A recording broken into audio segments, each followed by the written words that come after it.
이제 우리 고난 주간 우리 새벽 예배 이렇게 드리겠습니다. 우리는 지난 시간에 우리 성경 공부할 때 믿음의 실현에 대해서 함께 배웠습니다. 이렇게 새벽을 깨워서 일어나 기도 시간을 갖는 것도 믿음의 실현일 거예요. 근데 여러분, 인내는 연단을 낳고 연단을 뭘 낳는다고 그랬죠? 소망을 낳는다고 했죠.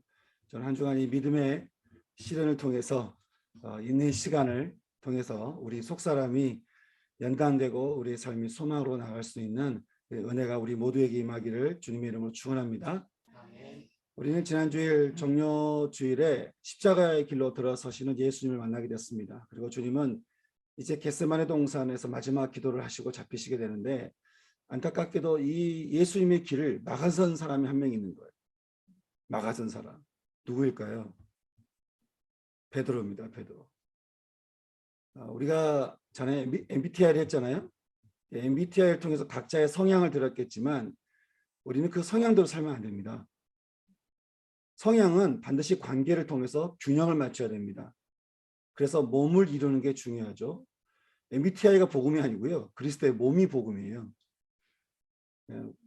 복음서의 베드로는 후에 사도행전의 베드로와 굉장히 다른 모습을 하고 있는 것을 우리가 보여주고 있는데, 그때 베드로는 공동체를 통해서 그리고 예수님을 통해서 이제는 균형 잡힌 그리스도의 몸이 되어 있었죠. 근데 오늘 우리가 보게 되는 베드로는 자기 성향 그대로 드러나는 그런 베드로였습니다. 당시 베드로는 생각보다 행동을 먼저 앞서는 사람이었습니다. 행동이 앞선 사람은요, 생각 많은 사람들이 하기 어려운 일들을 하기 쉽게 합니다. 근데 또 반대로 생각 없이 일을 하다가 일을 저지르게 되는 또 모습도 보게 되는데, 바로 주님을 잡으러 온 무리들을 막아서려고 겟세마네 동산에 칼을 몰래 들고 들어간 거죠. 그리고는 주님을 잡으려는 무리들을 향해서 칼을 휘둘러서 대제사장의 종 말고의 오른쪽 귀를 잘라버리고 맙니다. 이때 주님이, 어제 묵상 말씀인데, 이때 주님이 말씀하시기를 칼을 칼집에 꽂아 넣어라. 그리고 뭐라고 말씀하셨습니까? 나는 아버지께서 주시는 잔을 마셔야만 한다는 거예요. 사실 베드로는요, 이전에도 예수님의 길을 여러 차례 막은 적이 있어요. 예루살렘 들어가시기 전에 이제 예루살렘에 가서 어떻게 죽을지와 부활하실지를 말씀을 하실 때에 베드로가 그렇게 말하죠. 주여, 그리 마옵소서. 이 일이 결코 죽게 미치지 않을 겁니다. 그때 주님이 뭐라고 말씀하십니까? 사단아. 여기서 사단은 베드로의 마음속에서 그를 미혹하고 있는 사단을 말하죠. 사단아, 내 뒤로 물러나라. 얘가 하나님의 일을 생각하지 않냐고 도리어 사람의 일을 생각하게 하는도다. 그러면서 주님께서 하셨던 말씀이 있습니다. 그것은 누구든지 나를 따라오려거든 자기를 부인하라는 거예요. 누구든지 나를 따라오려거든 자기를 부인해라.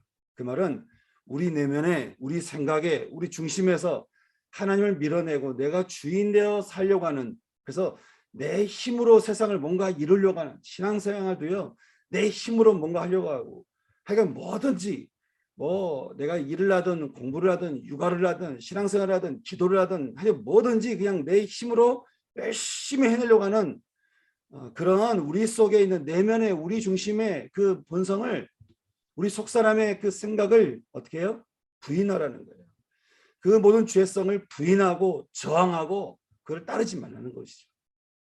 그리고 말씀하시기를 나같이 십자가를 지고 나는 죽고 아버지가 주시는 잔을 마시면서 가는 것 같이 너도 하나님 아버지께서 주시는 잔을 마시고 나와 함께 가자라고 말씀하시는 것이죠.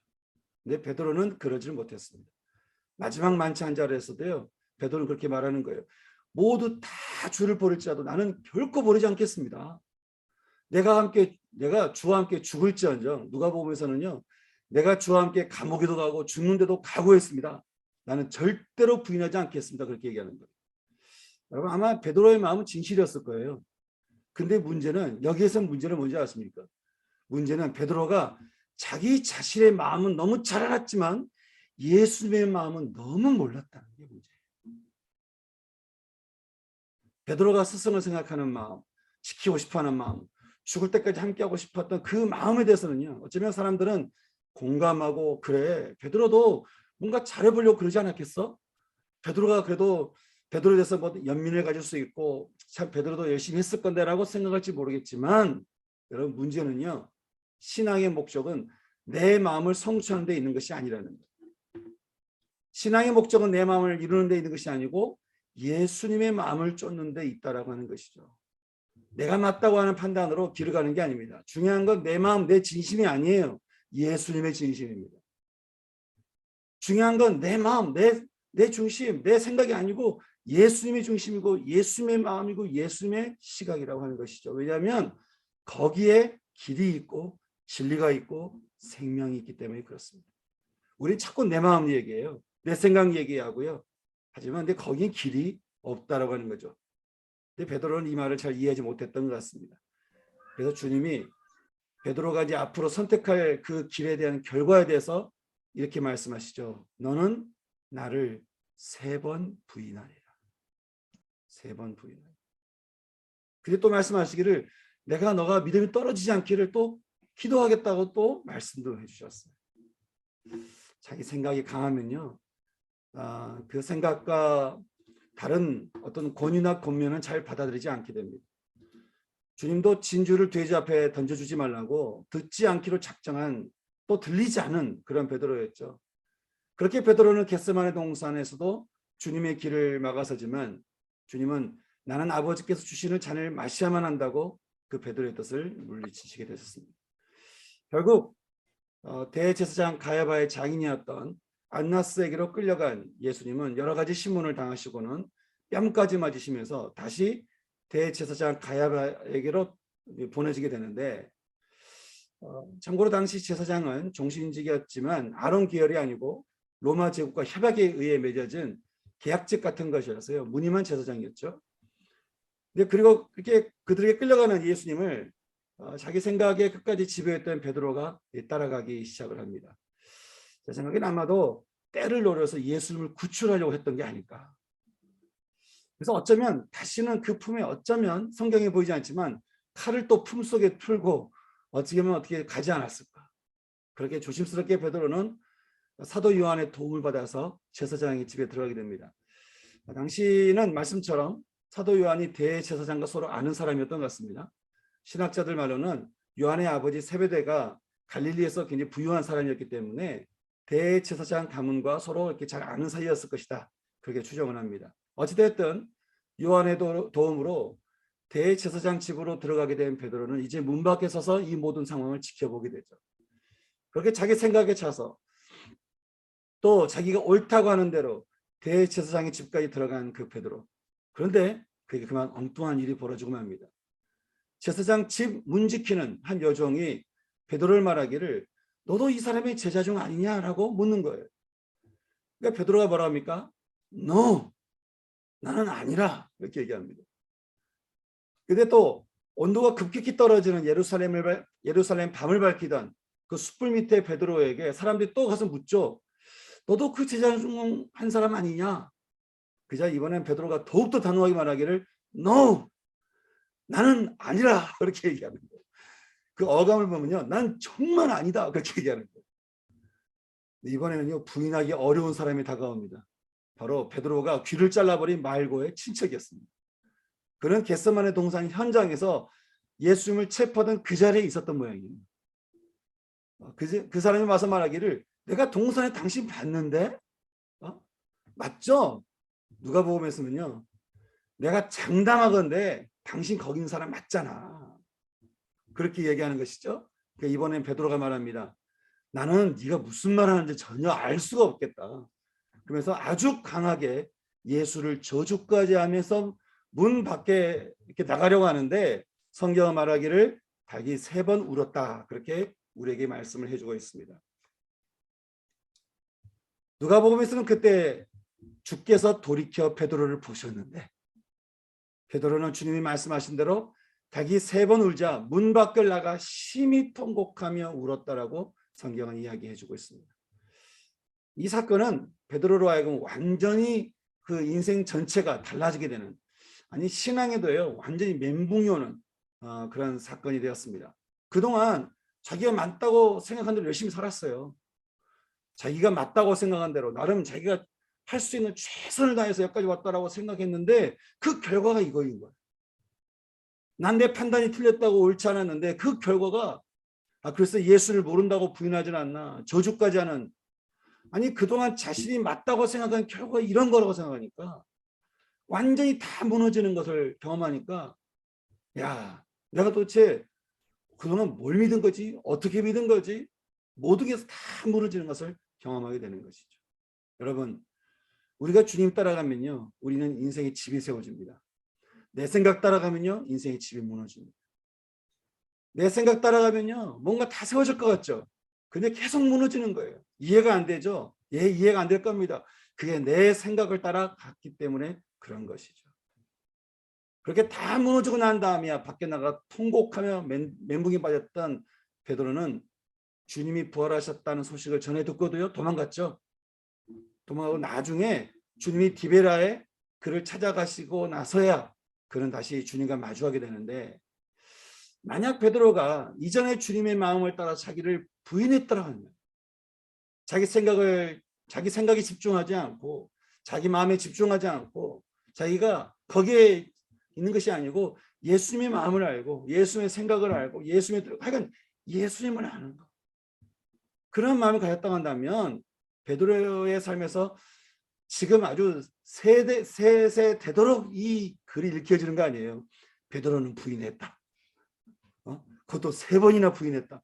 이거를 3번이나 배신했다. 이 말로 지금 아주 온 열방 세상에 다 알려진 거 아니에요. 이게 굳이 할 필요가 없었던 베드로의 인생의 한 조각 아니겠습니까?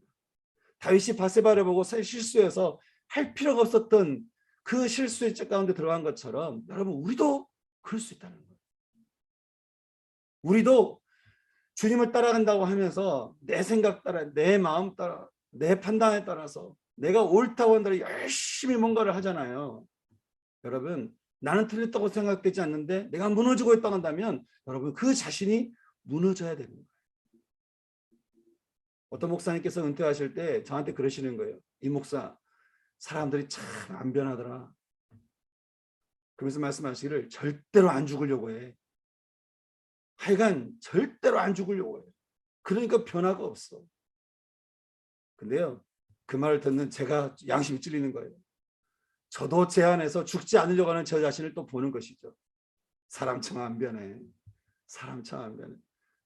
분명히 변할 수 있도록 변한다고 약속해 주시고 언약하시고 주님이 부활하시면서 증거까지 해주셨는데 우리는 하여간 안 죽으려고 발버둥 치면서 모든 걸 내 생각 안에서 움직이려다 보니까 그 부활의 은혜를 우리가 경험하기가 쉽지가 않은 것입니다. 여러분 어떻게 하면 자기 부인할 수 있을까요? 하나님 앞에 자기 부인할 수 있는 방법은 다른 게 없어요. 호세아서 6장 6절 말씀에 주님 말씀하시잖아요. 내가 다른 것보다 내가 뭘 아는 것을 원한다고요? 하나님을 아는 것을 원한다. 하나님을 아는 것을 원한다. 사랑하는 여러분 저는 주의 말씀을 볼 때마다 주의 말씀을 들을 때마다 주의 말씀을 읽을 때마다 주님을 만날 수 있는 은혜가 있기를 주님의 이름으로 축원합니다. 예수를 만나세요. 예수님 만나서 예수님이 어떤 분인지 아세요. 여러분의 생각으로 보지 마시고 예수님의 생각을 보세요. 여러분의 마음에 집중하지 마시고 예수님의 마음에 집중하세요. 그럼 여러분의 판단이 옳다고 생각되지 마시고 그냥 아예 믿으세요. 나는 틀렸고 예수는 맞았다. 그러면 여러분 길을 잃어버리지 않습니다. 나는 틀렸고 예수는 맞다. 이렇게 아예 딱 결론을 내리고 보세요. 그러면 여러분 이게 우리가 자기를 부인한 길이거든요. 그러면 길을 잃어버리지 않습니다. 또 한 가지 사람에 대해서도 마찬가지입니다. 사람에 대해서도요. 남을 나보다 낮게 여기고 남을 나보다 낮게 여기는 마음 여러분 이것도 자기를 부인하는 거죠. 사람을 대할 때 자기를 부인하지 않고 사람을 대하면요. 여러분 어떻게 우리가 사랑하겠어요? 내 생각으로 얼마큼 여러분 생각으로 사랑할 수 있는 사람이 몇 명쯤 되겠습니까? 여러분 자신도 쉽지 않을걸요? 가까이 있는 사람도 쉽지 않을 겁니다. 여러분 생각이 맞은 게 아니에요. 남을 나보다 낮게 여기고 사람들 앞에서도 자기를 부인해야 됩니다. 자기 부인하는 것만이 십자가의 길을 들어서는 것입니다. 저는 이 고난 중간 첫 번째 말씀 자기를 부인하는 것이 십자가의 길이라는 이 말씀을 마음에 품고 오늘 아침에 기도할 때에 혹시 여러분 안에 여러분을 차 있는 여러분의 모습을 오늘 아침에 부인하시면서 거부하시면서 저항하시면서 이렇게 기도하십시다. 주님, 제가 주님 알기를 원합니다. 주님 만나기를 소망합니다. 그렇게 이것을 두고 여러분 기도하시고 또 여러분 마음속에 누군가에 대해서 사랑하지 못하는 마음이 있다면 주님께서 주님보다 나를 낫게 여기는 심적으로 이 땅에 오셨는데 그런 것처럼 저 역시 사람들을 남을 나보다 낫게 여기는 하나님 그 마음이 제 안에 충만케 하옵소서. 그렇게 겸손함으로 나의 죽음으로 기도하며 나갈 수 있는 이 시간 될 수 있기를 소망합니다. 예, 그러면 오늘 주신 말씀 기억하시면서 기도하시는데 기도하시고 마지막 기도할 끝마칠 때는 꼭 주기도문으로 마치시기 바랍니다. 함께 우리 주의 말씀 가지고 함께 기도하는 시간이 되겠습니다. 같이 기도하며 나가겠습니다. 기도하시겠습니다.